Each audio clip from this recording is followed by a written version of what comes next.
going on, everybody? It's Geoff Grammer with the Albuquerque Journal. I'm at the Toe Diem Center. I'm jumping around already. I'm joined by Sean Reider at the Toe Diem Center after the weekly Jason Eck press conference. We are 2 days, 23 hours, 55 minutes, and 9 seconds away from kickoff. Not normal. Usually it's like 4 days or 3 days. Yeah. 3 or 4. 3 or 4. Not normally Give 2. or take. But we do got a Friday afternoon game this week.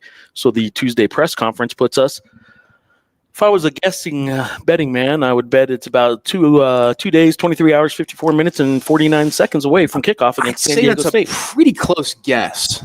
So we are talking a lot of Lobo sports today, primarily Lobo football, and we'll also touch a little bit on Lobo basketball, maybe even mention one last time that Lobo cross country just did some good stuff. And for the most part, though, we're talking Lobo football, and we just got done with Jason Eck's weekly press conference. Sean, how did Jason Eck's weekly press conference for Lobo football go? Yeah, acknowledge that. Eck acknowledged that this is, some people are talking like this. I certainly posed a question on Twitter earlier today that this is one of the biggest regular season games in UNM football history. He said it's definitely the biggest in his time he's been here. It's only been not even a full season, but yes, this is a huge one. And you talked a little bit about kind of, what the challenge that San Diego State poses. I asked him, Jay Sawbell a couple weeks back said, in all of his time in the Mountain West, that San Diego State, that defense right now is the best he's seen in the league. And Sawbell's a guy that's been in the league for quite some time, working under Craig Bowl and all that as well. Eck has not been in there as nearly as long as Sawbell, but he kind of agreed, and he made the point that San Diego State just across the board is a big team. They have big backs and Lucky Sutton. They have a big corner and Chris Johnson, who I think is like 6'2". They have a 6'9" left tackle, Christian Jones. Just a lot of speed. Size. Not a tremendous amount of speed in some respects. So they're not as fast as maybe you might expect. They don't have. I don't think Jordan Napier is going to be available for this game. That's kind of the sense that I'm getting in terms of what Sean Lewis kind of said, wide receiver for San Diego State. But he talked about. I love this line. It's probably my favorite line today, and he had a couple of really good ones. One of which was directed at Geoff Grammer.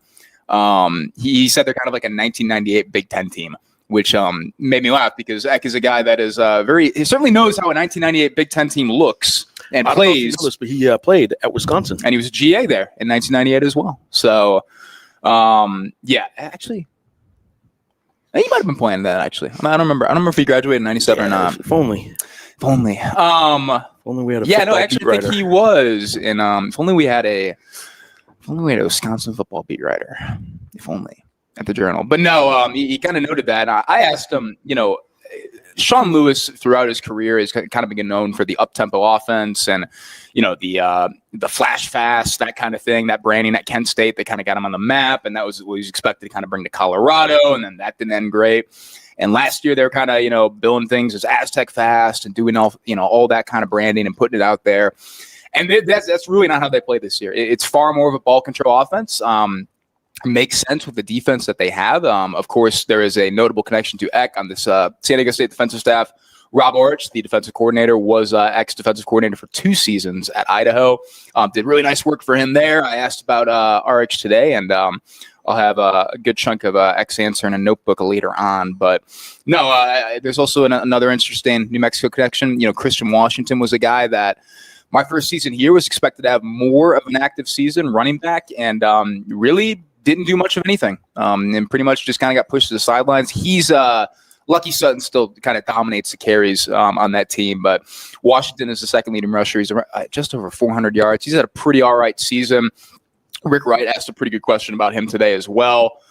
But I think what everybody kind of wants to talk about, those are kind of the more in-depth team things, but I think what everybody wants to talk about is 2 things, right? What this game means in terms of the Mountain West Championship Mountain West Championship picture and attendance. Eck said today he'd be pretty happy with 32,000 after the Colorado State game, I think, when there was all the shirtless guys in the stands. He said he might take his shirt off if UNM beats San Diego State. He actually added more qualifiers to that today. He said if UNM hits 32,000 fans, they beat San Diego State, and Boise State loses. So Utah State beats Boise State, he would take his shirt off. So it's kind of a lot that needs to happen there. Yeah. But yeah. I think the main thing people want to talk about is Thanksgiving questions, which is what I peppered Eric Owen with this morning at the basketball press conference. And I was trying to give all you football guys over here a chance to ask the important stuff today. And all you guys kept asking about is injuries and San Diego State and schemes and importance of fans coming and a possible. I didn't ask him that question today. I thought everybody else covered that pretty well. Biggest game in program history, all that kind of stuff. Like, what kind of nonsense is that? What is Jason Eck like? Biggest regular season game in program history, Grammar. Come on, man. Okay, what's the biggest game in program history? I don't know. This might be it. Truly, this might be it. All right, so. Yeah, I don't know why we're delaying anymore. Jason Eck, I'm very pleased to report. His go-to? Not a cranberry sauce guy. He's not a cranberry sauce guy? Not a cranberry sauce guy. Another one on the board. He did say after the press conference, though, that I need to eat some blueberries soon, though. Yes. He's a blueberry guy. So. Yes. Unfortunate, but it is what it is. He did say, and I'll tell you why the cranberry sauce came up, because I got to the bottom of this. This is for you. For you, the readers, the viewers, the listeners. I asked him, what is your go-to dish at Thanksgiving? And he said his wife makes some pretty good mashed potatoes, puts a lot of butter in there. And it makes sense. Wisconsin, you can probably put in a lot of butter in your mashed potatoes in Wisconsin, right? That seems like a Wisconsin thing. I think that's an everywhere thing. Yeah, it's an everywhere thing. I think that's an everywhere thing. But I don't think that's specific to just like Appleton. Interesting. He did compliment his wife's mashed potatoes and said he really likes those. So I said, look, are you open? Your first time, you guys have been doing all the right things, at every turn, embracing New Mexico, embracing the fans, embracing the culture. Are you open to a little red chili on your mashed potatoes? Maybe all over everything. Some people put it all over everything at Thanksgiving. He said he is open to that. He also said, as a kind of a secondary follow-up to that, he said, now normally when I see red on my mashed potatoes, I don't like it because that means somebody messed up and dropped some of the cranberry sauce on the mashed potatoes, and I'm not a cranberry sauce guy. To which Sean jumped up in the air like he just won some sort of contest. Anyway. I did not. I just turned around in my chair and looked at Grammar. Yeah, he did, and kind of pointed.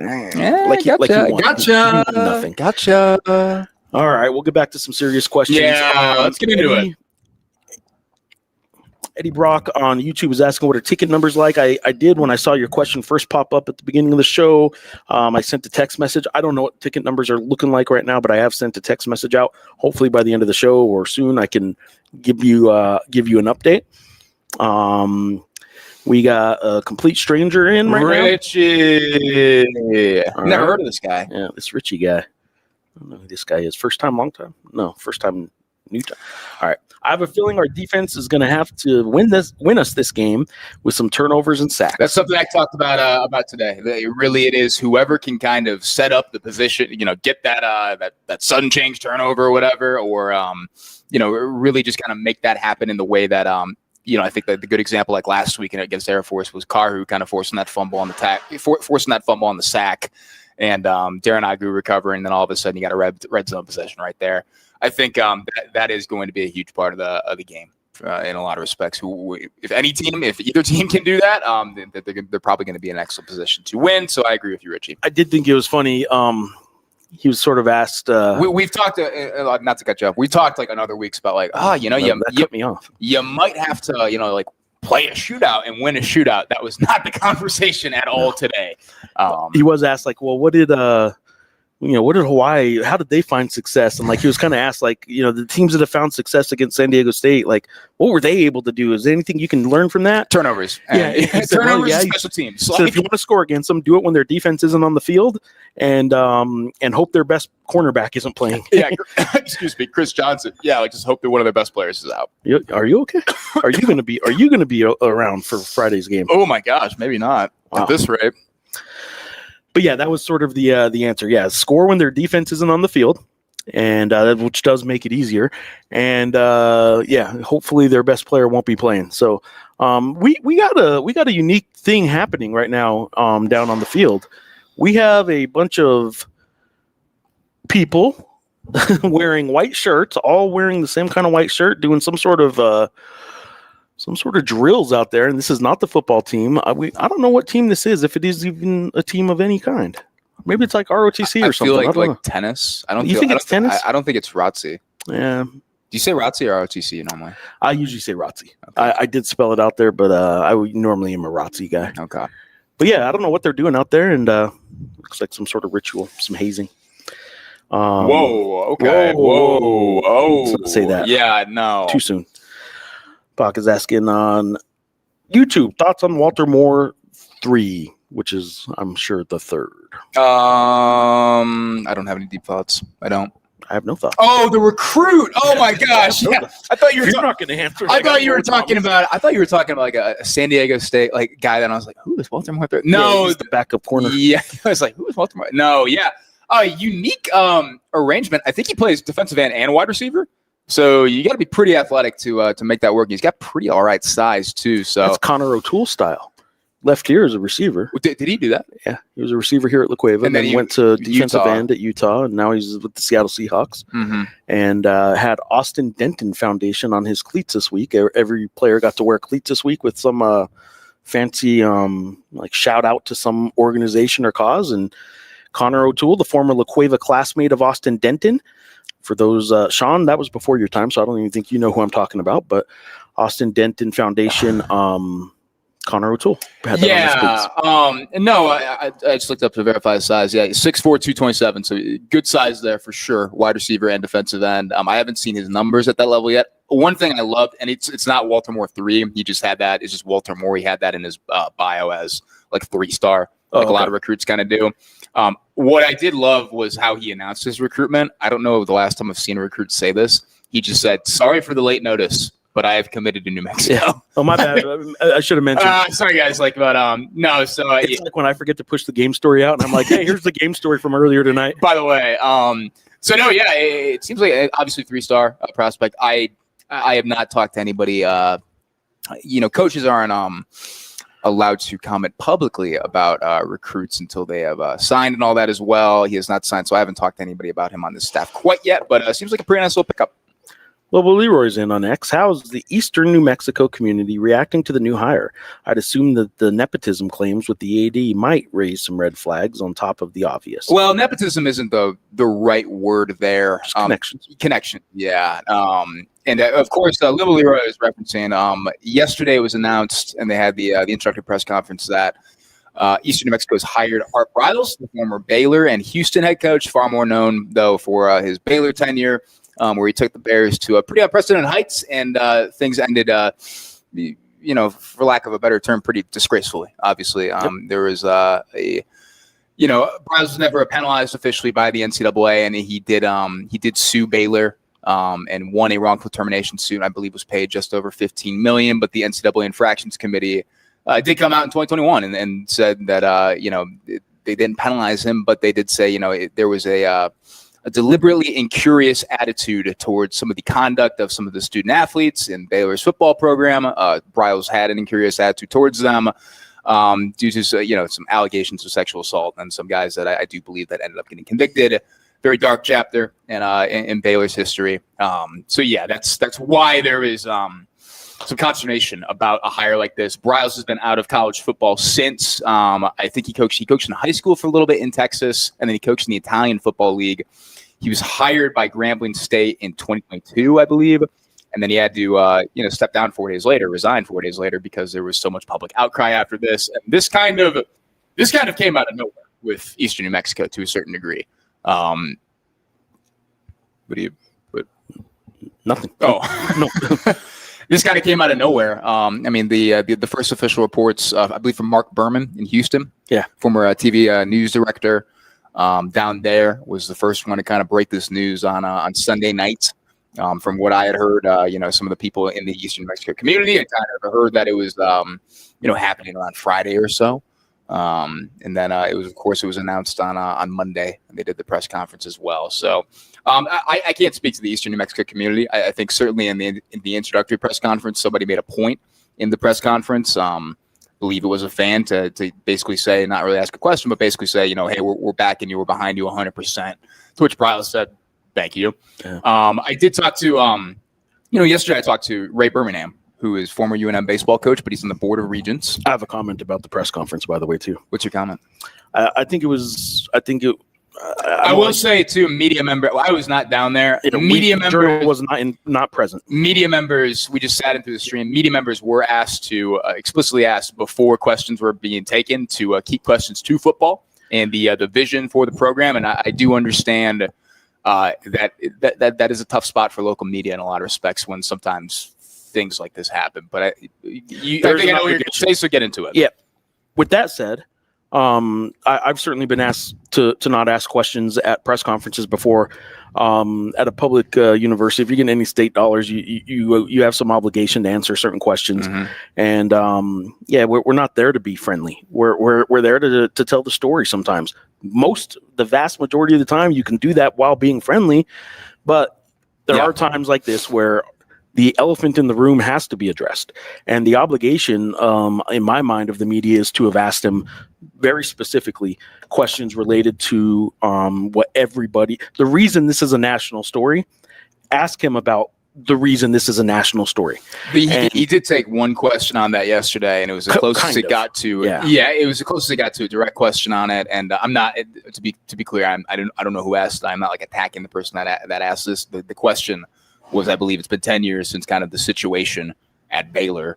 How has your perspective changed? Yeah, how has your perspective changed? And then everything else is basically football and recruiting and staff stuff. Yeah, and I can tell you that, like, it does the school good to get it out of the way now, too. Because as long as that question hasn't been answered, there's going to be some national media that want to come and do a feature story on it. 100%. And there will be national writers that go to Portales sometime during the season to get a story.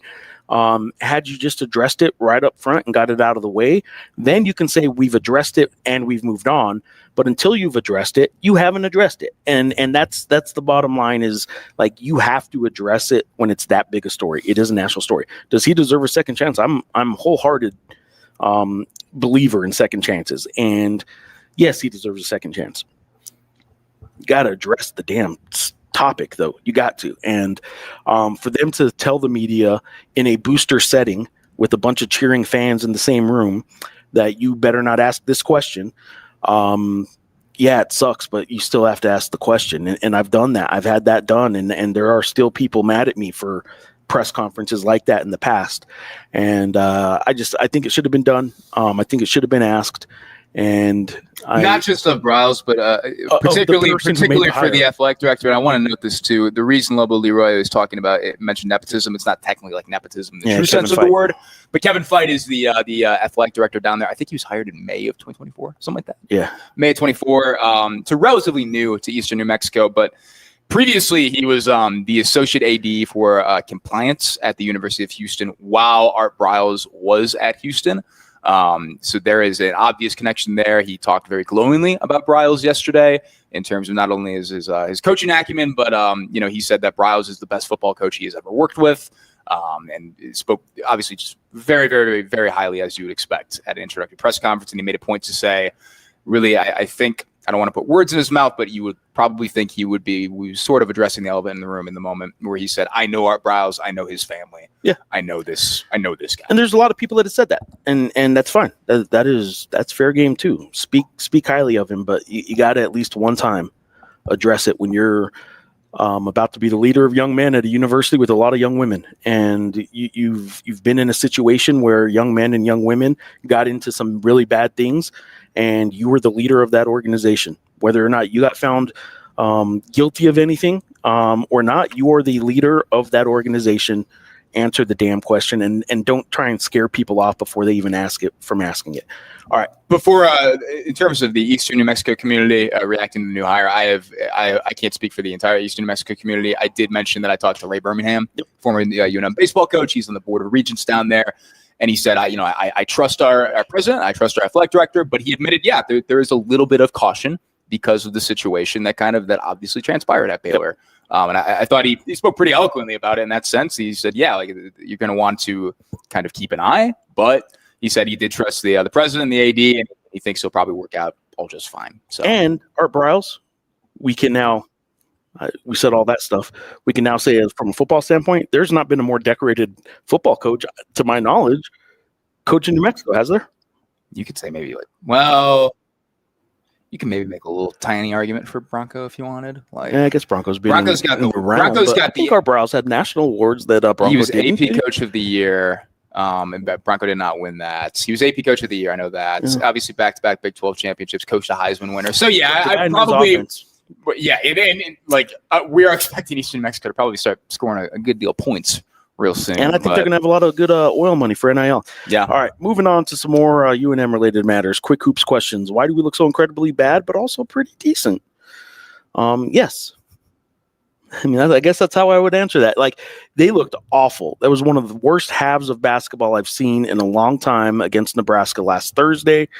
And they turned around and beat Mississippi State, who may or may not be all that good, but Mississippi State in a bad year in the SEC is still Mississippi State in the SEC, and that is a good win. Did they lose to New Orleans last night? No, they won. Okay. They won. But yeah, it took overtime. Took double overtime. That's a New Orleans team that I think is probably pretty decent too, actually, but we'll see. Eddie's also in on YouTube saying stuffing is the king in my house, by the way. Stuffing is good. Which I will follow up. I'll skip a couple questions here just to stay on topic, and that is Richie saying red is on everything on his plate. So he is a pour red chili over the entire plate. I respect it. Stuffing, turkey, red on cranberry sauce, if you even have cranberry sauce. See, cranberry sauce isn't huge here because of the red, I think. Yeah. You already got your red with the chili. So Aztec2 Tacoma on X is asking any surprises coming on signing day next week. I have no surprises to report. That's why there's surprises. So, yeah, I think a little more locked in on kind of the game at hand than the actual recruiting. We'll get to that when we get to that. But, yeah, that's kind of what I got right now. Royce is in 30,000 with ease. I wouldn't say with ease. I think they're going to announce 30,000 with ease. Like I would guarantee you that they're going to announce 30,000 because they're not going to. Again, being the guy I am going to tell you. Believe it when you see it, man. Believe it when you see it. They are not going to not announce that he got 30,000 when the football coach all year long has put these challenges and the fans have met it. He kind of upped the ante with 32,000. I know he kind of did. But 30 is his official kind of challenge. The 32 is the shirt challenge. Yeah. I don't think he's going to be like, darn it, we needed 2K more people. Yep. Yeah. So, I think they will easily announce 30,000. And frankly, I think it'll be a good turnout. Will be 30,000 on a Black Friday in Albuquerque, New Mexico for a college football game. Pretty awesome. Pretty good. It's crazy that we're even talking about it, right? It's a lot better than it's been. All right, here we go. The first one of these. Oh, no, this is an AP poll question. I'm sorry. I thought this was going to be to explain the scenarios again question. It is not. Dog and Dog 11. Is that how you would go with that one? Dog and Dog 11? Dog and Dog 11. That is exactly how I would go for that. That's how it's spelled. Well, no, I know that's how it's spelled. I don't know if we're going with Dog and Dog 1-1. I don't know.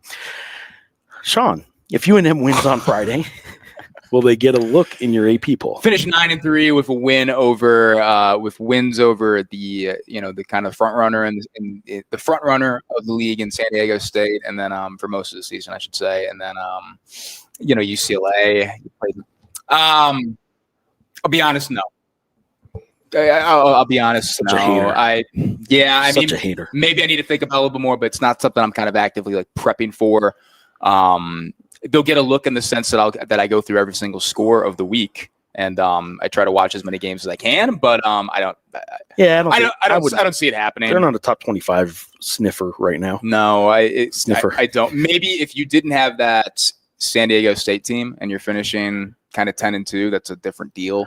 But you got to also consider San Jose State lost. Excuse me, my bad. But you also have to consider some of their performances in wins. Colorado State and Nevada wins, and Idaho State. Colorado State to me is a bit better in the sense that they dominated that game defensively. It just you had those ill-timed turnovers. Nevada was a little bit of a different deal. I think so. Idaho State, Colorado State. To me, I will include Colorado State because I am the not football writer and I know everything. I wasn't at that game. Where was I for the Colorado State game? That was me at Washington State. You were in New Mexico. No, New Mexico State. Was that New Mexico? No. That was Colorado State. Yeah. Only I remember. Yeah. All right. Nicholas is in. Thoughts on last starting five with Uriah versus Albury? Any changes to the offense or defense efficiency? I have not looked at how the overall offense and defensive efficiency numbers changed. Dayton Albury will be back in the starting lineup tomorrow night. I asked that today. I do like what Uriah brought in the starting lineup, and I sort of liked what Dayton brought off the bench. But that is moving forward. That is Uriah's role to be the spark off the bench, and will continue to be Uriah's role to be the spark off the bench. And they're not planning on changing that. I have said that I still think Dayton probably should have been suspended. I think that would have been the right way for UNM to go for what he did in the Nebraska game, but we have moved on past that. They benched him, he got ejected, and they also did not start him the next game. But moving on from that, the actual change in the starting lineup with the Uriah there, I thought was fine, but the minutes were still pretty consistent. I do think that I think Uriah is going to play a big role, and I think Dayton's going to continue to play a big role. It probably doesn't matter who starts out of those two, as long as they're both pushing 25 to 30 minutes each. I think that's what we'll see. Steve Singletary's in on YouTube. Geoff, Olin even keeps Thanksgiving information close to the vest. I will say this, and Sean, you'll be a little disappointed in me. Eric Olin's having the guys over for Thanksgiving, and some of their families. They're going to have more than 40 people. You didn't ask the question, did you? They're having it catered, so they are not in charge of plates. One thing I'll say is Olin's a Southern guy. As core, I think he's not in charge of plates. I think he understands hospitality. We got to get an answer on this. I'll ask him. We got to get. I'll ask him tomorrow at the game if I have to, but I'll try and get an answer for you. First question. So you doing plates? So Sean, for those that don't know, oh my God, have we done this on the show before? Sean's of the opinion that when a athletic director, Eddie Nunez, former AD, or a basketball coach, former basketball coach, people that are very well compensated, they own very nice homes, they are otherwise well-to-do individuals. It has nothing to do really with the question. In Sean's mind, it does though. If you're inviting a team of college kids over.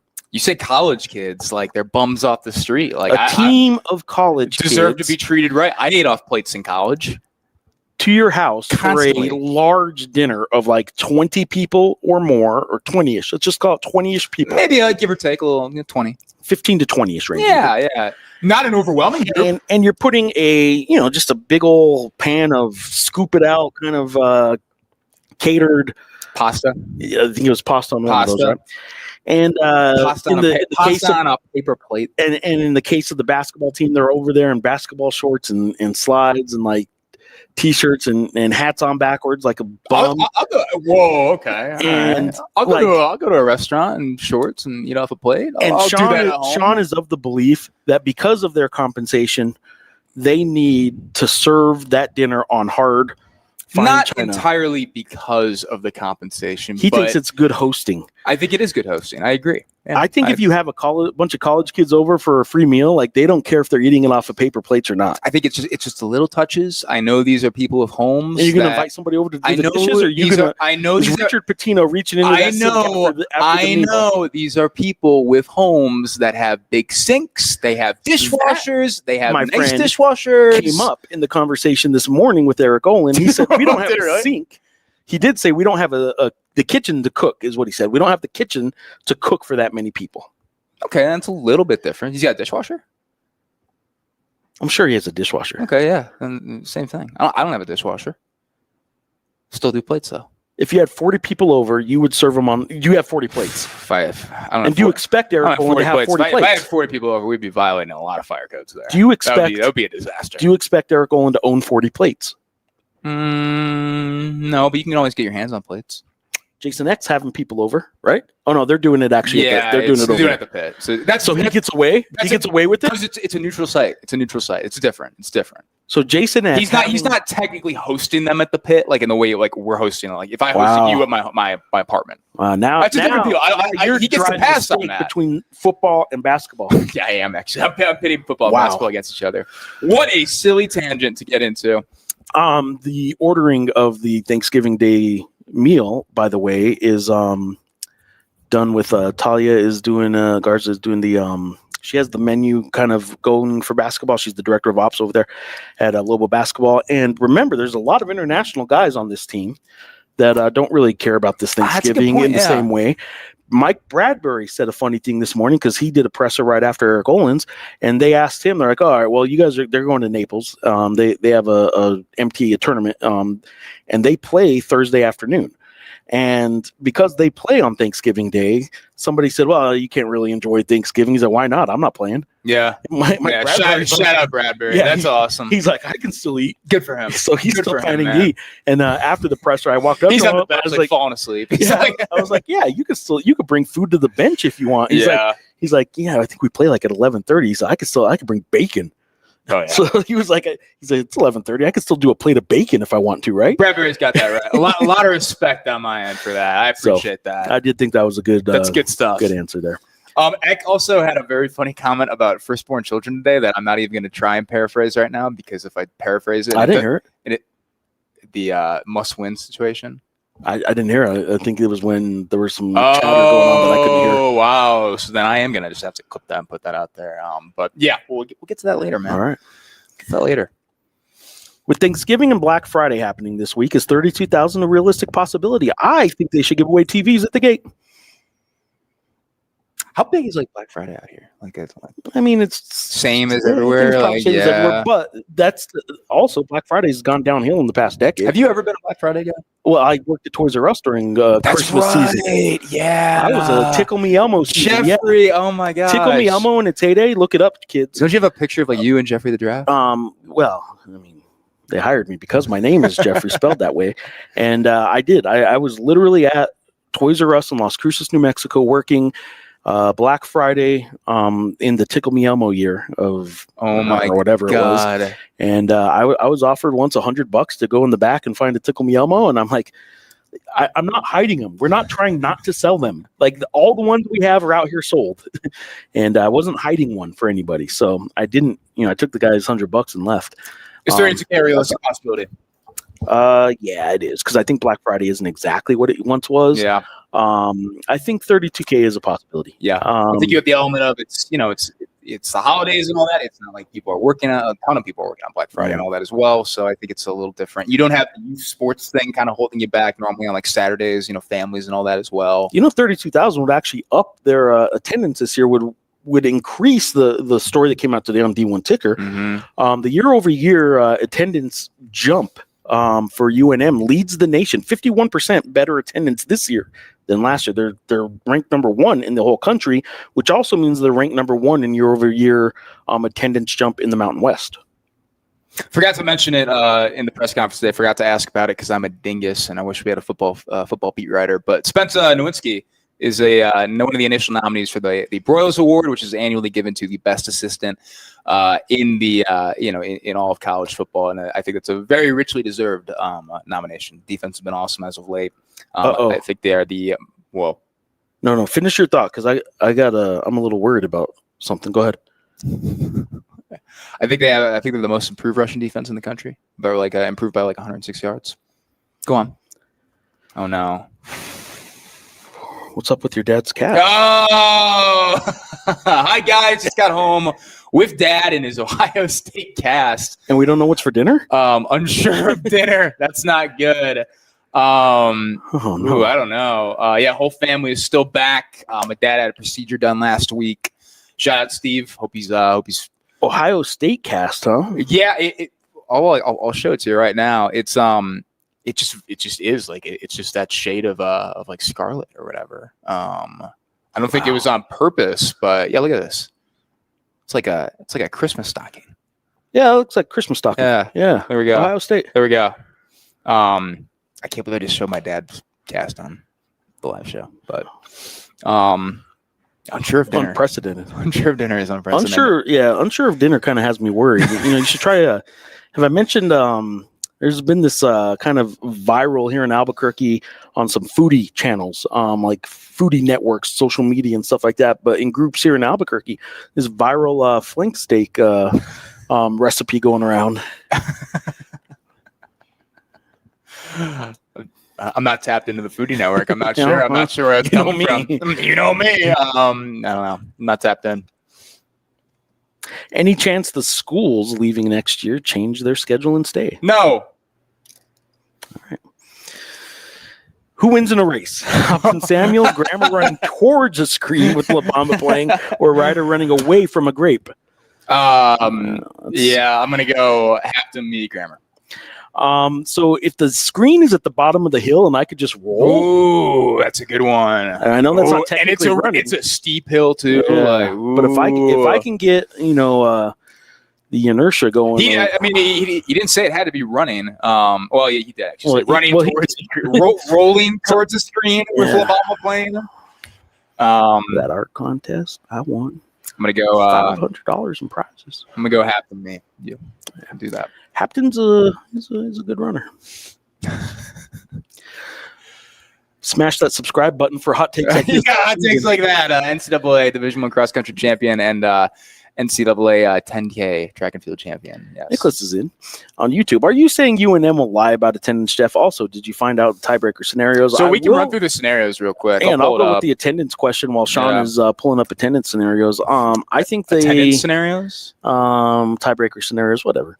I will say that they will not announce under 30,000, and they announce tickets out. So if they have to push out tickets somehow, even if they don't end up showing up, I think it will be announced at 30,000. I think that is safe. Okay. I am saying that. Go ahead. You ready for tiebreakers? Let's do it. As of today, I wrote about this. I had a story in the Journal the other day. Top of the standings, San Diego State, 6-1 in Mountain West play. Boise State, 5-2. New Mexico, 5-2. UNLV, 5-2. So UNLV and Utah State took care of Hawaii and Fresno State. They're both at 4-3 in league play, so that kind of cleaned up the picture a little bit. For UNM, if UNM beats San Diego State, that's the key thing. If they beat San Diego State, I have chosen not to dive into the possibilities of if they lose to San Diego State, what it still might look like. That to me is a little bit more of a we'll cross that bridge when we get there, if we do get there, because it's just complicated to try and it's complicated and it just doesn't. There's not a great chance of them playing the Mountain West Championship if they lose this game on Friday. But if they win. And if Boise State and UNLV lose, easy scenario, UNM and SDSC would both be at 6-2 in the league, and they would play for the Mountain West title at University Stadium. The hosting is determined by a head-to-head result, which UNM would have in hand. I think that is the scenario that fans should root for. Of course, Boise State is at Utah State, I believe. It's a big game there. I think a lot of fans should root for Bronco this week, however weird that may feel after the events of the last year. And then UNLV is at Nevada. I think UNLV is like a 9-point favorite over Nevada, but that Nevada team is certainly playing a bit better than they were earlier in the season. The other scenario, if Boise State wins and UNLV loses, that knocks out UNLV and it sets up a 3-way tie at 6-2, which would be kind of sorted out by an average of selected, predictive, and results-based computer metrics between UNM, Boise State, and San Diego State. This is an interesting thing to note. As of 2 years ago, when they did the 2023, when they went to the computers to figure out who played in the Mountain West Championship between UNLV, San Jose State, and Boise State, they used an entirely different set of metrics, predictive and results-based metrics, the Colley matrix, Anderson and Hester, the Massey ratings, and the Wolf ratings.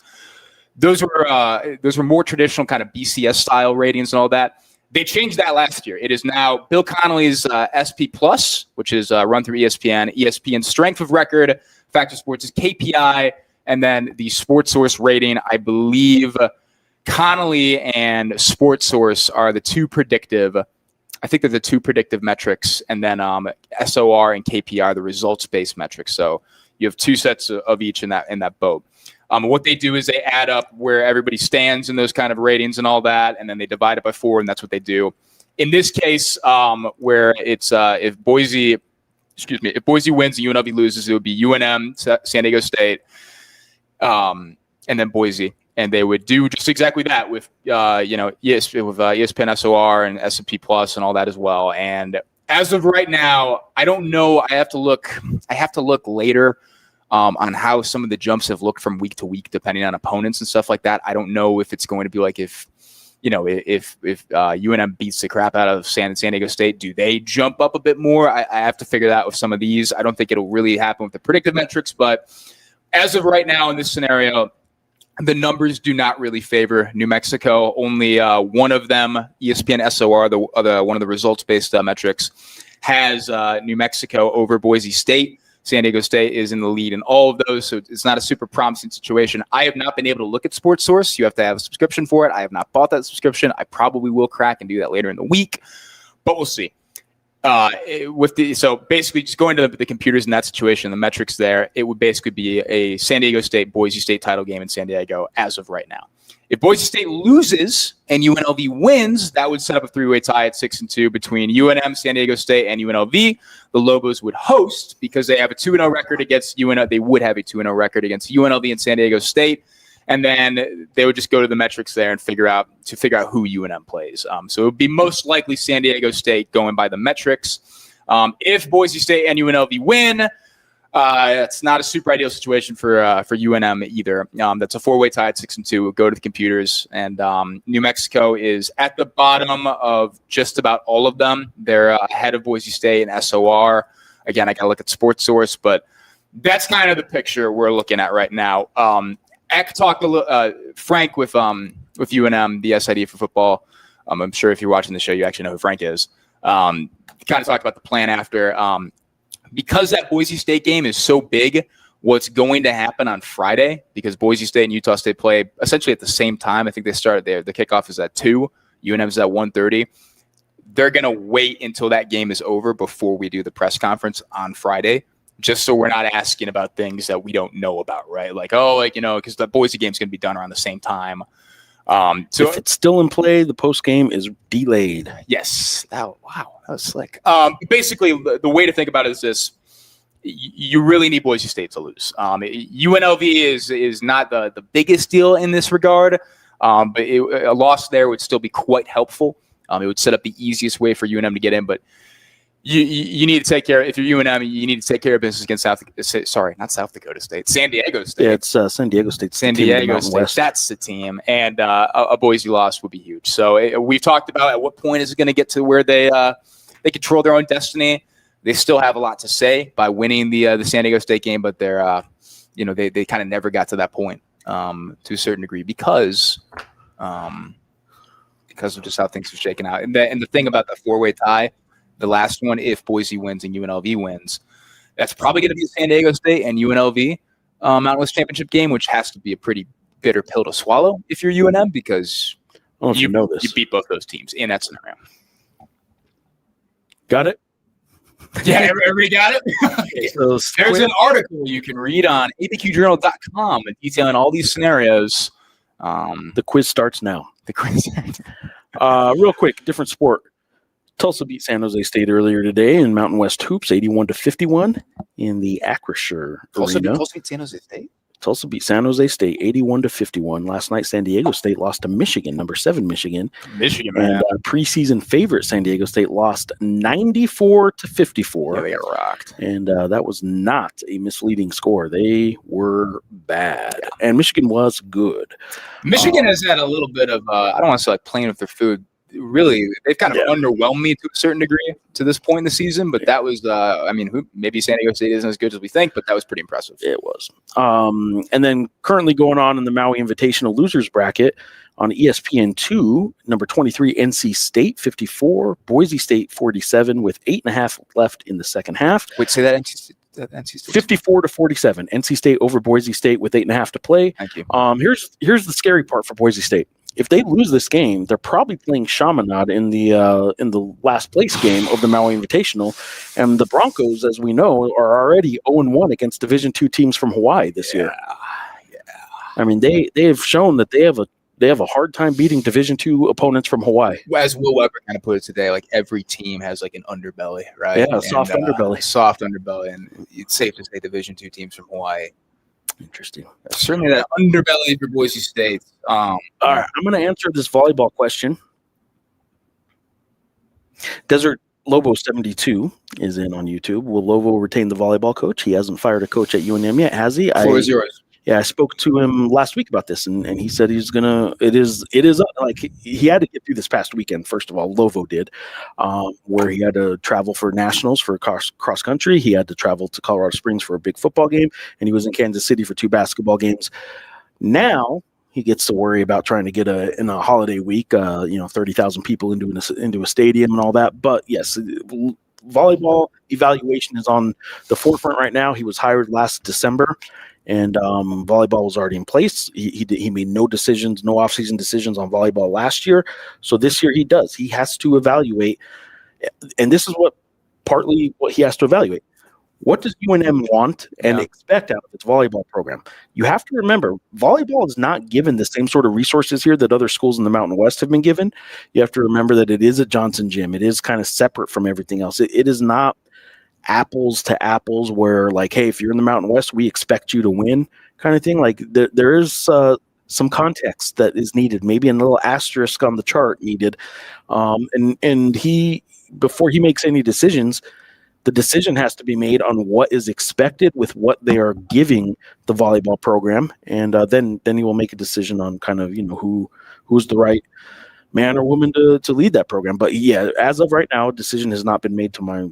I mean, I could say all that. I could check my email right now. Maybe there's a release, but no. No decision's been made. And Lobo, I have asked about that, and he did say he has to evaluate. Like, it's important for UNM to evaluate what they want out of volleyball and determine whether or not they're giving volleyball what it needs to be successful. That said, I have a text from somebody at UNM right now. Here we go. Very good question, Desert Lobo 72. Yes, we are a little over 20,000 out right now. Wow. Tickets. So they're going to need, if they're 2/3 of the way there, if they're over 20,000 on a Tuesday afternoon of a holiday week, though, I don't know. Short week.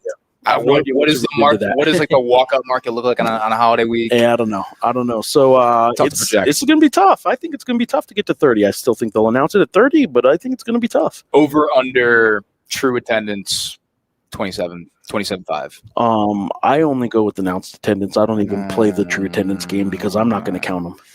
Okay. I think it'll be a solid 27 in attendance. I don't know if it'll be an actual 30, but I think it'll be close enough where it's not going to look egregious.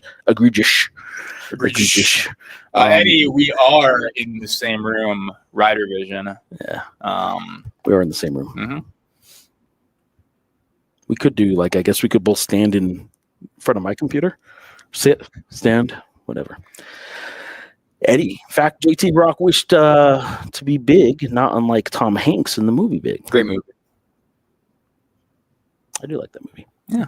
JT Rock put in some good minutes last week, actually, in Kansas City, and that was mentioned today by Unprompted, mentioned by Eric Olin, that JT Rock did put in some good minutes last week, and I agree. I really do think he put in really good minutes, in particular against Mississippi State in the first half, him and Kevin Patton both. There was a stretch of first half minutes where Kevin Patton Jr. and JT Rock were in, and they were the 4-5 for the Lobos, and they did about a 4-minute stretch together where I think they had quality minutes, and is the best I saw those two guys on the court together this year. And we'll see how much they build on that, and if they increase on that. All right, which one of you two is winning the hot dog eating contest Friday? That's the real question here. It will not be me. So I guess that means Sean. I guess that means me. I guess I'll take it. Look, man, obviously I'm not turning down any hot dogs, but like I'm also not going to eat 7,000 of them in a time to kind of 7,000 is egregious. Egregious. I don't know. I keep sharing that, but I can put down some hot dogs, but probably not in a contest. It's the most hot dogs you ever had in a city, not like an eating contest, but just like in a city. You're at a barbecue or something, and you're just like, man, is it going down like water? Like, yeah. Normally you don't say going down like water for hot dogs. Usually you say that for something else. Actually, another beverage. I'm sure we've both had plenty of wine. I don't know what that means either. Flowing like wine. Yeah, it's a saying. Well, wine's harder for me to drink. Yeah. Does it flow well? I mean, does it flow any different than other liquids? I can't imagine it flows any better than like a Miller High Life. Living the high life, huh? Yeah, I like the high life every now and then. Interesting. Isn't that what Bruce Pearl got in trouble for? Bruce Pearl got in trouble for a number of stuff, so you might have to narrow it down. I think we're talking barbecues here. I'm Team Sean with quality silverware and pro. G-Wade. This is why G-Wade is my guy, man. This is why the guy knows You're ball. 40 people over the guy knows ball. You're going to buy 40 plates just to serve a bunch of college kids. The guy knows ball. What can I say, man? I'm sorry you're not in the same position as me and G-Wade. I'm sorry you don't value hosting, but what can I say, man? Like, I'm not saying flimsy paper plates. Like, you can get the every now and then, man, you get a real bad paper. I give UNM a lot of credit. We do the lunch, and those are good paper plates. Like, you don't need to double. You don't need a double stack of paper plates. But this is different. All right, what about those square paper plates they got out now that are kind of like almost cardboardy, but like they're firm? Yeah, I'm not a fan. I'm not a fan. I once took $100 to save a Dale Earnhardt paint edition. I can't read card during Christmas. I worked in the toy department for 7 years at Walmart in the early 2000s. Eddie, I bet you saw some toys. We've seen some toys of duty around. We've seen toy department guys. We've seen some things, man. Yeah, that's we had crazy. A Barbie aisle. Oh my goodness, Barbie aisle. There are some Barbie collectors in this world that they're nasty people. What were those like? They will come at you. What were those like toy electronic like hamsters or whatever, like Zuzu pets or whatever? There was some Tamagotchis. Tamagotchi was the first one. And and then came the now I can't think of it. It was the Digimon. Yeah, Digimon was sick. I remember like walking through a Toys R Us with my mom and like in Saginaw when like the Zuzu pets or whatever out. Saginaw, Michigan's a good country song. Don't even get me started. I won't. So good. And that Toys R Us was like decimated. That was crazy. Unreal. If they're pushing out tickets, I'll take one. All right. I'll bet they'll give you one too. A lot of promotions this week. It's supposed to be a cherry out too, if I've seen that correctly as well. Although did they do a cherry out already? I get still thrown out for like the color outs. Like I don't know. They should probably pick one and just ask fans to come every game that way. Yeah, we talked a little bit about the Eastern New Mexico stuff earlier. The quick summary is this. We would have liked some more questions answered. Yeah, I think you got to address the elephant in the room and get it out of the way and then move on. And there you go. Or not move on. It's up to everybody's decision. But like, I'll say there is certainly some interest right now on the Journal's end in terms of maybe getting down there and doing a more fully fleshed out story and asking some of those questions at a to be determined point. What bowl will the Lobos most likely play in, win or lose? The New Mexico Bowl's got to be like a 90%er. Yeah, the way this works, and it was actually laid out quite well before the press conference today, is that we talked about it on the show, right? But if I can't talk. If UNM goes to the Mountain West Championship and wins it, right? It's not good for a show. Yeah, if UNM goes to the Mountain West Championship and wins it, they're going to play in the LA Bowl. You know, that is the bowl that either the Mountain West Championship winner or the second place team, if you have a team that's going CFP team coming out of the Mountain West, goes and plays in, right? So if they win that, then they're going to play in that. The way this works, though, is that ESPN has the first pick after that of all the bowl-eligible Mountain West teams in that regard. So there is maybe there's a possibility then that ESPN might just say, well, we might just pick UNM for the New Mexico Bowl just to have that locked in and make sure that we have that and everything as well. Now, maybe if ESPN owns the New Mexico Bowl, for those that don't know. Yes, it's an ESPN Events Bowl. I think the only non-ESPN Events Bowl with Mountain West tie-ins, I think the Arizona Bowl, which we'll get to in a second, and then I think Hawaii Bowl's ESPN Events, I'm pretty sure. But anyway, most of them are ESPN Events Bowls. The Arizona Bowl is technically the third place bowl. It is not an ESPN Events game. So maybe it is a deal where for whatever reason UNM gets skipped over. They decide to lock in like Hawaii for the Hawaii Bowl perhaps. And then maybe the Arizona Bowl kind of looks at UNM and says, hey, this is what we really want. But I think you're right. I would say it's more than 90% at this point that UNM will play in the New Mexico Bowl unless they win the Mountain West Championship, and that becomes kind of a whole different deal. Championship. Josh is in on X. Do you think UNM hoops playing in the Players Era tournament or Maui Invitational could happen? Maybe Maui at this point. Yeah. Well, first of all, Maui's a much downgraded tournament even starting this year, which sucks because like Lahaina is awesome. Yeah, that's so cool. But the Players Era. So this is sort of the big talk starting really just this week of around college hoops media talking heads is sort of like the future of these MTEs. Like we've already almost moved past this era where the MTEs and these tournaments are the big thing. And now these festivals where like the Players Era tournament where they're talking about next year going to a 32 team event that will take place over 3 weeks in the month of November, which is just kind of blows my mind. I don't know. First of all, yes, they can, but like, they got a ways to go before they're considered, Players Era Festival kind of good again. And UNLV is in there because they're in Las Vegas. UNLV is not in there because of their program makeup right now and hasn't been for decades. San Diego State is in because they're one of the Jordan Brand schools, and in Southern California, and their success too. Like I'm not trying to diminish that. They've had success until last night. They've been a pretty respectable program, and last night was awful. But UNM can get back there, but they're not there yet. Maui Invitational, yes, but not for this. The way the Players Era tournament is moving.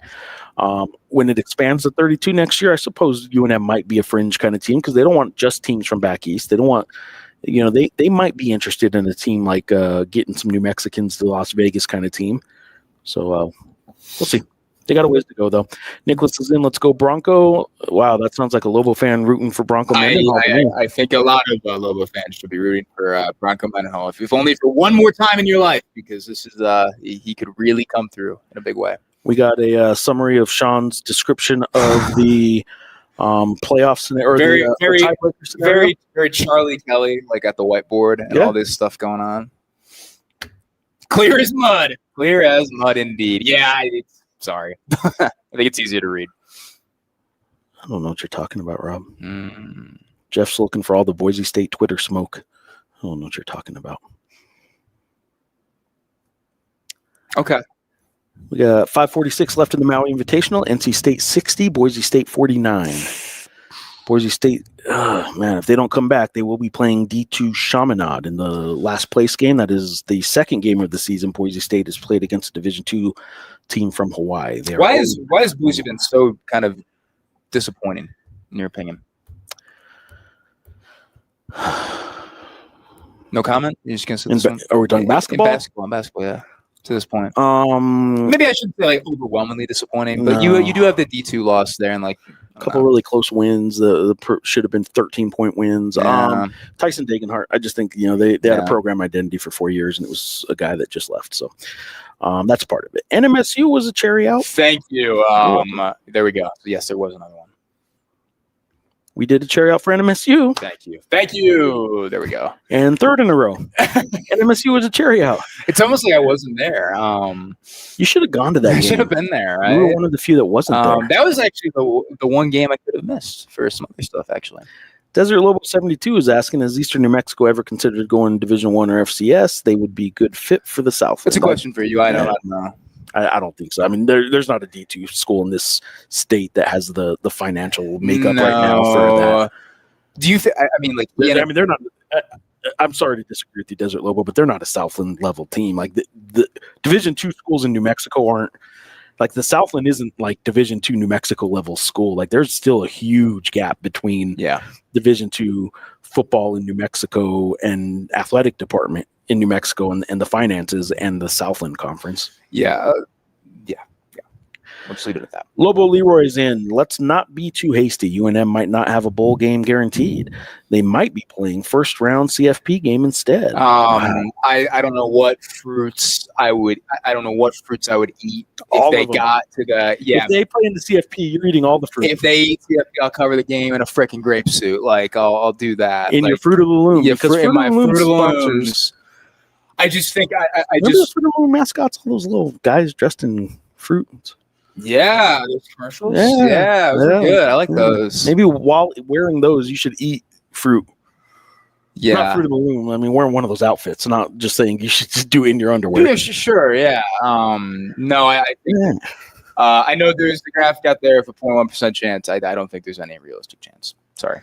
Larry's in. Anyone else notice that Mississippi State basketball hasn't had one decent performance this season? Not one. I don't think anyone else is sort of a question. I wrote that this is Chris Jan's worst team since he's been there.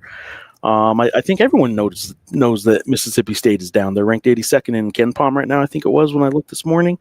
They just beat New Orleans, but yeah, I mean, they're having a bad year. This is the worst team that Chris Jans has had there. Now they've been a top 25 team in most of his years there. I think finished top 40 each of his teams in Ken Palm, but been ranked all 3 years. I think he's been there prior. So they've been pretty good. But yeah, this is the worst team. But I do think people have noticed it too. I don't think it's like anyone's trying to keep that from anybody. That doesn't diminish that it was a good win for the Lobos. The media is driving the Mississippi State narrative. Yeah. Like this team is awesome. Yeah.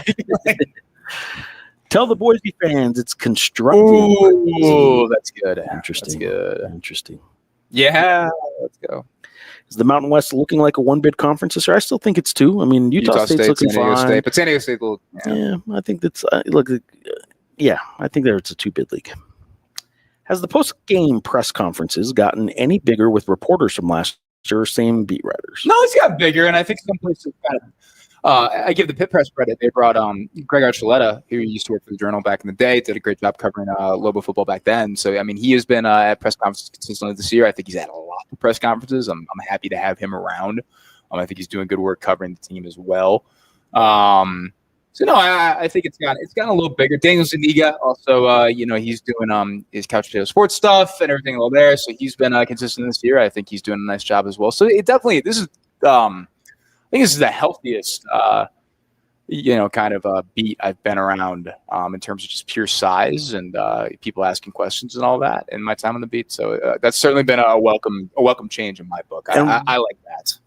With all those extra people that have been starting to show up, still nobody's going to ask the hard-hitting questions like I do about candy corn. And, you know what? I will say Zuniga wasn't here today. I think Zuniga would have asked that question if he was here. He might have got you out of it. Jason's in.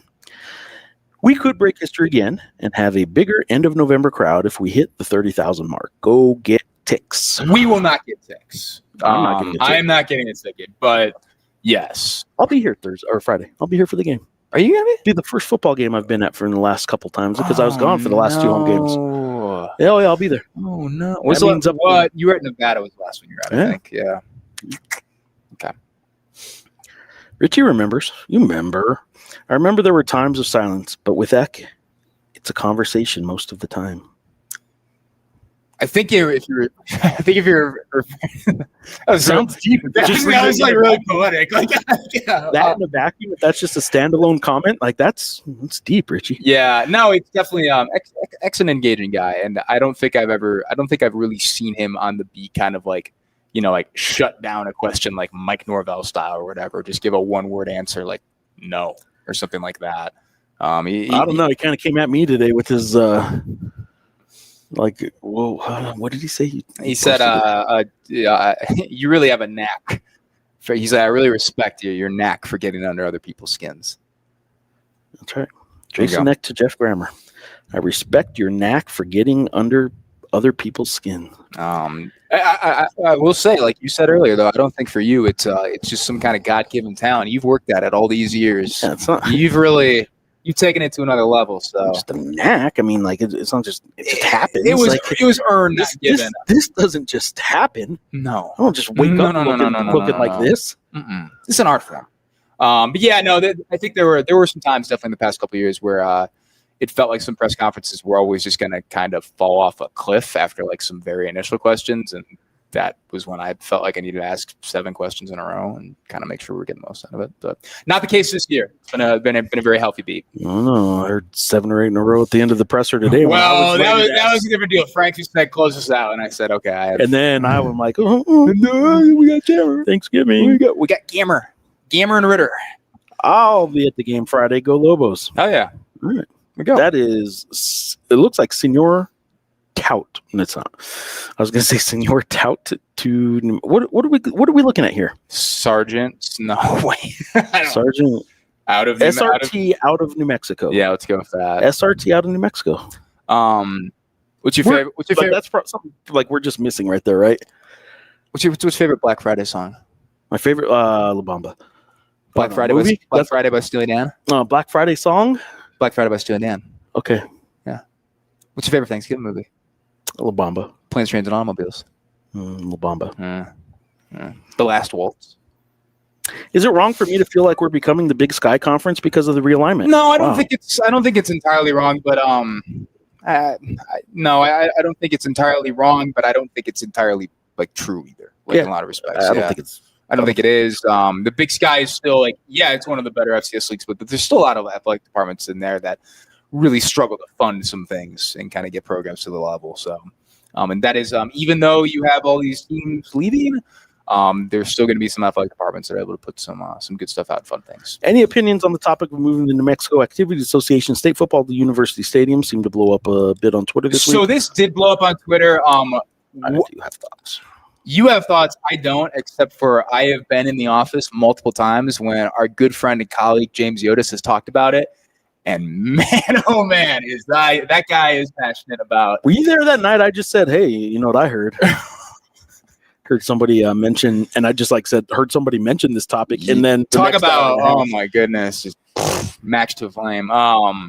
Yeah, no, I don't have any opinions, but I'm from a state where we did centralization with 8 football divisions, but we had Ford Field, and it made sense, and people were very excited to play at Ford Field. That was something teams really wanted to do. Yeah, I will point this out too. Everyone's saying, oh, these kids, they want to come to University Stadium.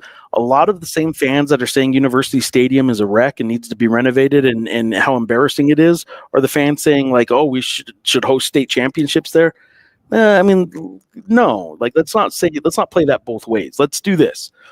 Give every school an opportunity to opt in or opt out. New Mexico is a very rural state outside of Albuquerque and Las Cruces. Yep.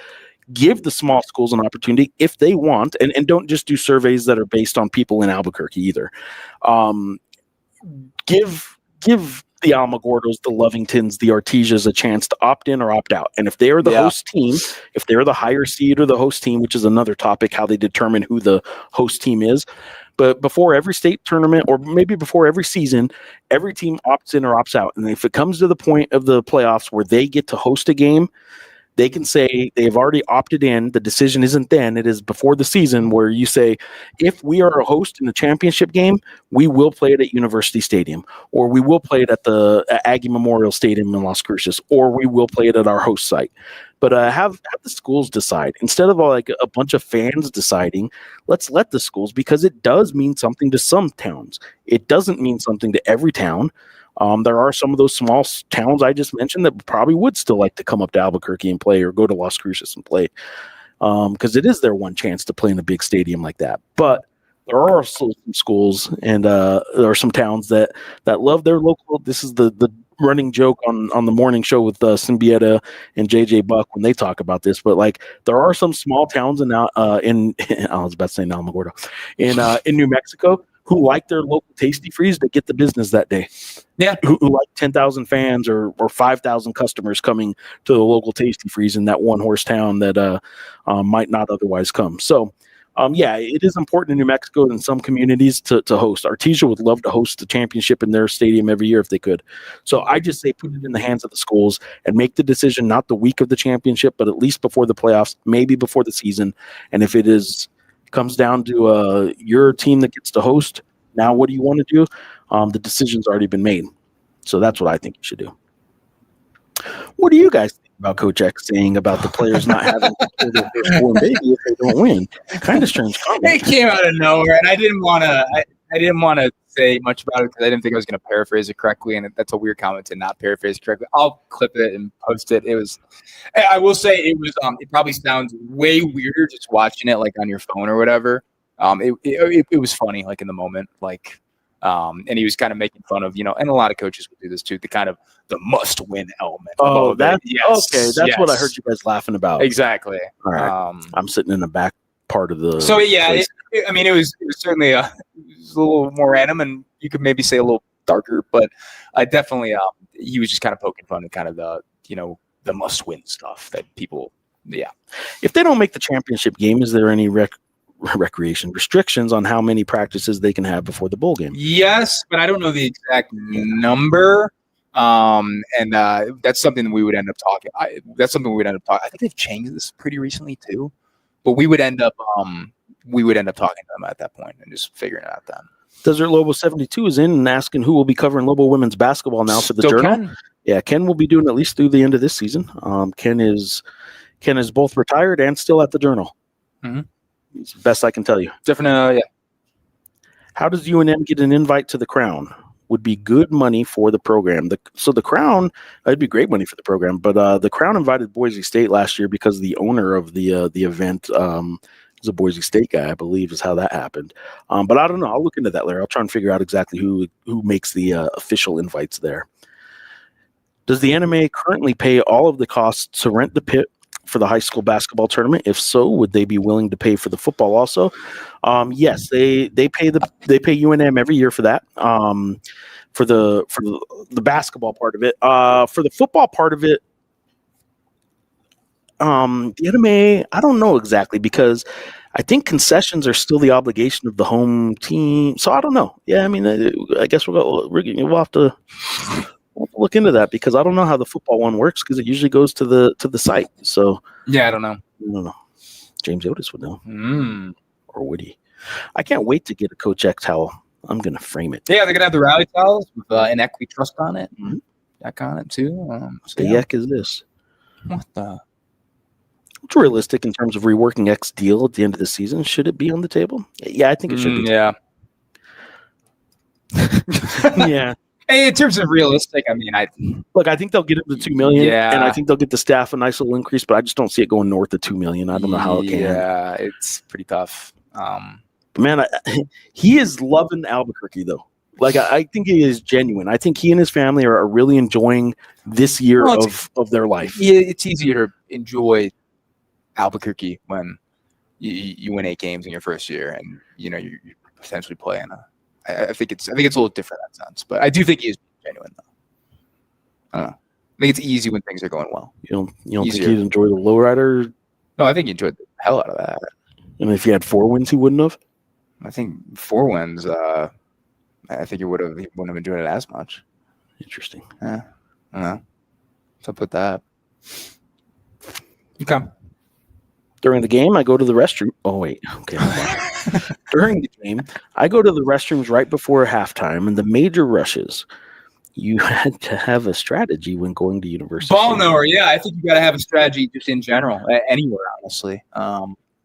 If you wait till halftime to go get your concession, you're just asking for it. Yeah, I mean, you're asking to wait in line. You have to time it. Yeah, you go during. See, some people might do the 2-minute warning, but I think that's even a little bit late. I think so too. Maybe 4 minutes. I think, like in basketball, I think the final media timeout's a good time to go. Now you might miss the end of the half that way though. But your media timeout's going to give you a good 3-4 minutes of non-play. But you can live with that. What you want is the end of the game. End of the half is a little bit different. Yeah. Yeah, I think you go to the final media timeout, maybe the under 8 timeout, and you're back by the end of the half too. But yeah. X did say today, hey, hoping we be happy if we got 32,000 out here. Hope not that many people have to really wait in line for the bathroom in the way they did the last time we kind of got close to that number. So that was the number 1 and number 2 problem of the New Mexico State game. Next question. I set up on the 60th row of section E, close to the vendors and restrooms. Oh yeah, you get a good spot. You're already close. You gotta thought out. You have the benefit if you can keep an eye on the lines too. You can get up and kind of, because we're looking at it right now. You can look over your shoulder and say, "Oh, hey, nobody's there. We got a hot dog, water." You know what? Drop that. Go hit the bathroom. I might audible and go do it now. Or you see lines backing up because there might be some roots growing through the pipes. Time to wait. You might say, you know what? I got to change my plan altogether here. Yeah. And just run out of the stadium. Just turn and run. Look at that. Yeah, patch your ass. I definitely timed some of the media timeouts to hit concessions, a bathroom at the pit. It's good strategy. Yeah. I don't know. I don't understand people that don't have a strategy. Yeah. But I get, okay, if you have if you have your whole family with you, it's kind of tough to work it at that point, but I don't know. I do think that if you're an individual, it is interesting that at University Stadium you're having to start having these conversations because the attendance is up, and normally it's just a pit stop kind of conversation. Yeah. Let's hit it. Pit stop. Okay, man. I'm proud of that. I think a $1 beer night might help attendance. Yeah. Yeah, that'd be awesome. I don't think their beer vendor would make any money, though, is the problem. Yeah. X said during Lobo Talk that his agent is looking into an extension here. I'm guessing UNM can offer between 1.8 and 2. I think that's probably about right. Yeah. I think it really has a lot more to do with how much his staff gets compensated. I mean, he's going to get compensated too, don't get me wrong. But, the money can't just be for Eck. And exactly. You have a Broyles Award nominee on staff who, frankly, could probably get a good offer to go somewhere else. Probably won't, though, right? Probably. No, I don't know. I shouldn't say it like that. Probably won't go somewhere else as well. Probably won't go somewhere else, but you definitely, I think, we could get some interest in the offseason. And then other guys, too, that done a really nice job here, but maybe they do want to like take a step up somewhere or do something different. So yeah. Geoff is asking on YouTube how many bids Mountain West will get into March Madness. I'm saying 2. Yeah, I'm going 2 right now. It's been a disappointing November so far. 4, 6, and 4 is their last 4 years. 18 total in 4 years. Oh, wait. Let's go to this one. Sorry. I get why they do it, but UNM needs to ditch the local club sports running concessions.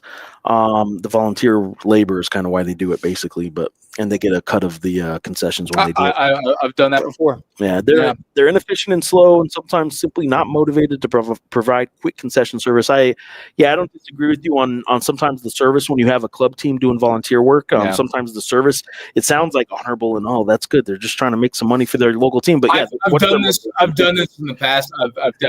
I've killed a lot of clock, in terms of not serving people. And I see where you're coming from, but it's also cheap labor, and that's a big thing. So, but yeah, I mean, I'll bet you they address that this offseason. I'll bet you it's something that Lobo looks into. $1 beer night. Isn't there enough drinking during the tailgate? I don't know if there's ever enough drinking, really.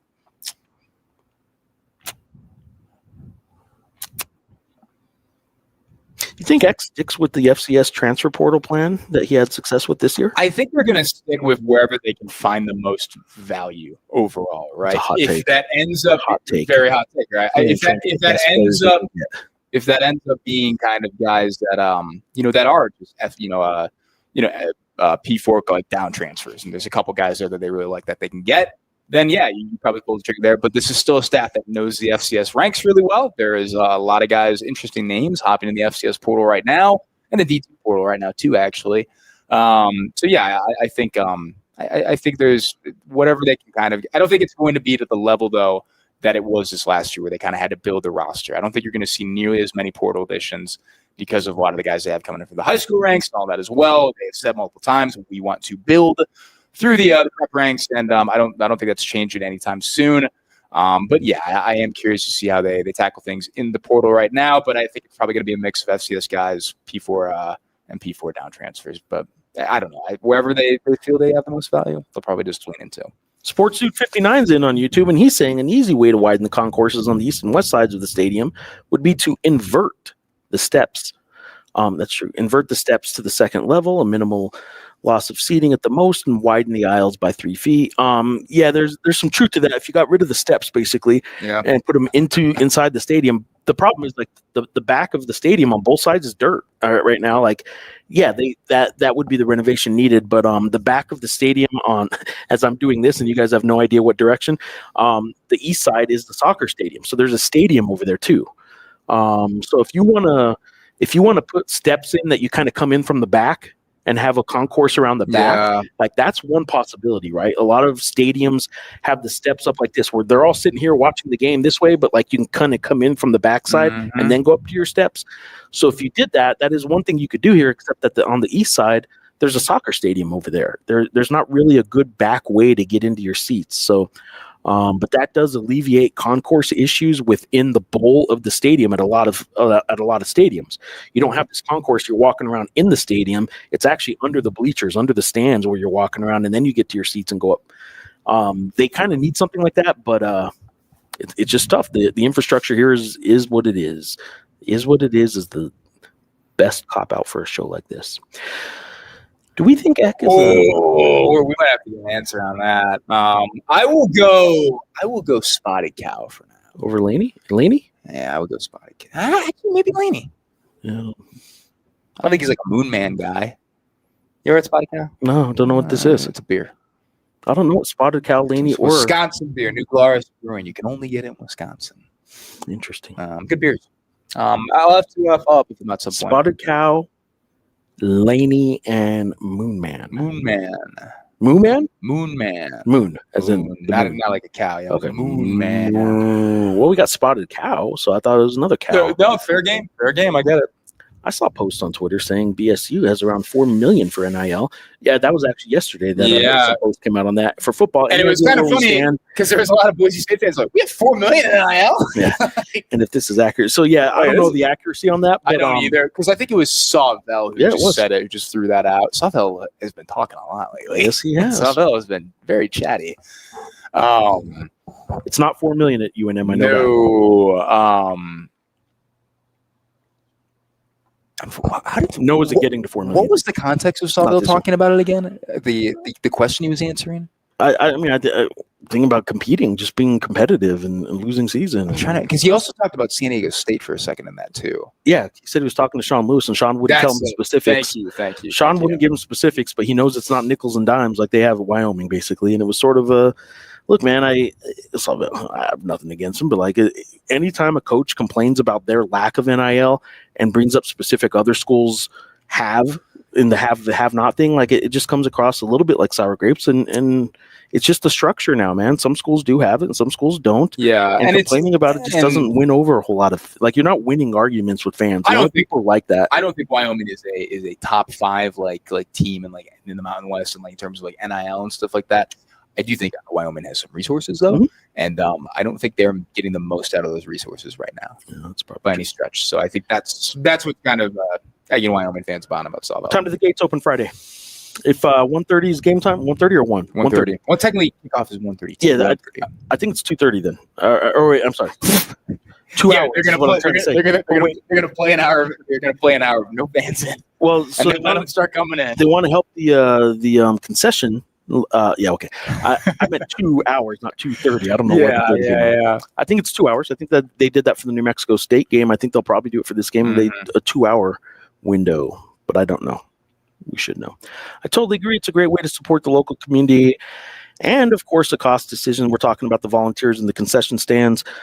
Just hard to convince coworkers to go, yeah. And when they do, they complain to me about missing 8 minutes of the second quarter, and they say experience sucks and all that. It's fair. Some people are always going to, yuck on the ums, man. It's just the way it's going to go sometimes. I'm with you, actually. Like, it's true, man. It's a unique thing. Like, it's a cost thing. So, yeah. Eddie's back in on YouTube as a Lobo fan. I don't know where I'd be without a crutch. $1 beer night is welcomed. All right. I get 2 beers in the beginning of the game, and that's all I need for the whole game. Hell yeah. Good deal. That's good strategy. I know we aren't attracted to the attractive, but do you think they try poaching UNM like they just did 5 Mountain West teams? Not as it currently stands. Yeah. No. 2030 is the deadline in Fernando Lobo's mind to have UNM looking like the prettiest girl in the – what's the saying? The prettiest – I just want you to keep going with this. I'm very interested in what you can come up with the next. Prettiest bell at the ball. Do you think the next wave of Conference ULM will be more motivated than ever, even though it's kind of already been about that to a certain degree by kind of just like rev share floors? Like Conference USA, they had that. Probably. They came out the other day and they're like, well, we need everybody at this level. Yeah, the Conference USA thing that came out was interesting too, because I heard $8.5 million. I'm like, there's no way they can do that. Then I heard it was over 3 years. Yeah, there we go. Okay. So a little under 3 years though, or a little under $3 million a year is the floor, which is still going to be challenging for some of those schools, including one in Las Cruces. UNM can/should adopt the UCF bounce house model and just build an aluminum erector set and boxy restroom and concession buildings. What do you think? It's a literal like Lobo village, like just kind of all these little buildings and all that as well. I mean, it would just be a temporary solution. I think if that was going to happen. Stevenson on X, in a fairy tale world. That's what we're going to go with. In a fairy tale world, UNM could build new soccer stadium and track and clubhouse training facility in UNM owned land near ACC interchange. That's Avenida Cesar Chavez. Then rebuild east side of the stadium with second deck overhang, adequate concourse with better stairs, and use all the extra space for more tailgate parking. That wouldn't be a horrible idea either. Mm-hmm. And the entire east side as entry exits to all exit. The Northgate bottleneck. Yeah, that would help the bottleneck. That's for sure. Yep. Tim's in. North Texas coach just got hired by Oklahoma State. My phone was buzzing a little bit about that. I think Football Scoop is like doing something with it. But look. We got some business, North Texas, to take care of. Right, we got some business. Wow. They got a conference championship game to win. I was just talking with a close friend and advisor about the stakes of this weekend's game against Temple. So Got game to win, man. Take care of business. Trying to wave that green flag again.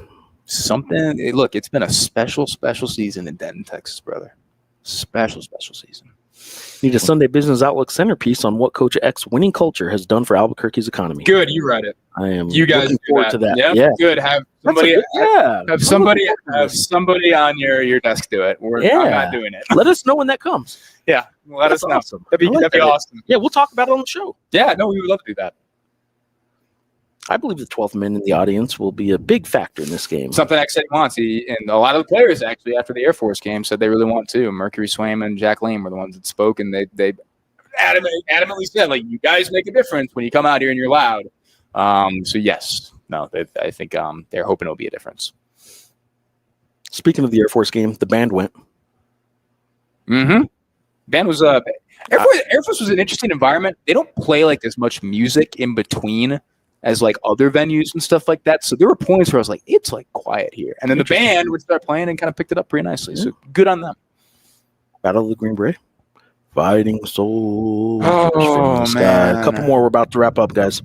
Wyoming has a way of finding those good off-the-radar football-playing dudes. They do, right? I think that's something that program's been able to kind of hang their hat on, particularly. Dudes? Some dudes, man. What was it? Davies quote about dudes? Yeah, you need some dudes. Need some dudes, man. Richie's in. Made these 2 hours fly by until lunch now. Thanks for the journalism, boys. Is that what this was? Thank you, Richie. Appreciate you, man. All right, Eddie, tailgate often better than the game. To be honest, just count the straws in the porta potties. What does that mean? Have you ever counted the straws in the porta potties? No. I don't know if you've lived. Probably not. Thank you, guys. Thanks, everybody. Lobo basketball tomorrow night against Alabama State at 7 p.m. Women basketball. You misinterpreted me tonight. That's the Ja'Cory Krosky Merit Bowl. Not their Air Force game, their Falcon Invitational game. That's the Ja'Cory Krosky Merit Bowl. Tomorrow night at 7 p.m. in the pit, Lobo men's basketball Thanksgiving holiday tournament for the women. Black Friday, 1:30 p.m. And if I was guessing, I'd say it's about 2 days, 22 hours, 28 minutes, and 50 seconds away from kickoff in University Stadium against San Diego State. Any last thoughts on the San Diego State game, Sean? Huge game. Oh, wow. Huge game. Selling it. Really, yeah. Jeez. Tired. No, I think everybody kind of understands the stakes for this game. I don't know what more I really need to say, but this is look, I think them winning this game, I mean, this has already been a really special season in a lot of respects, and a season that fans really enjoyed. I think this game would kind of get to a point where you could probably say, hey, this is definitely the best first year for any UNM football coach in the program history, and one of the more successful campaigns really in the history of the program. So much to play for, even beyond the Mountain West Championship, and looking forward to giving you guys coverage all throughout the week on a short week as well. Ruben's asking if we think it'll get to 30. I think it'll be announced at 30. I think it'll be pretty darn close to 30, but I'll probably say not quite 30. It'll be announced at 30. Yeah, I'm kind of on the same page as you. Thank you all. See you there. Go UNM. We will see you there. Championship game before the championship game kind of is what it is. It's a good way to put it. I mean, surely it is. And I know that's something that the coaching staff has kind of said to a lot of players. It's like, hey, like, forget all the scenarios and the computers and stuff like that. Like, we would still tie for the regular season conference title. To make it to the championship, you got to win this championship. You're darn right. All right. Wow, Geoff. We didn't ignore Sean there. Which time? Not the first time. Yeah. Which time? No. Which time? I've kind of priced that into my interactions with him at this point. So, man, it would suck if Oklahoma State poached Eric Morris. Well, see you later. We'll have a pregame show, basketball tomorrow night, postgame show Friday after the football game. Until next time, guys, thanks for watching, joining, sending in questions, all that good stuff. And happy Thanksgiving to everybody. Yeah. Go eat. Everybody's a good one. Eat some cranberry sauce or whatever you do with cranberry sauce. I know if you eat it. Wow. You drink it. Do something. Wow.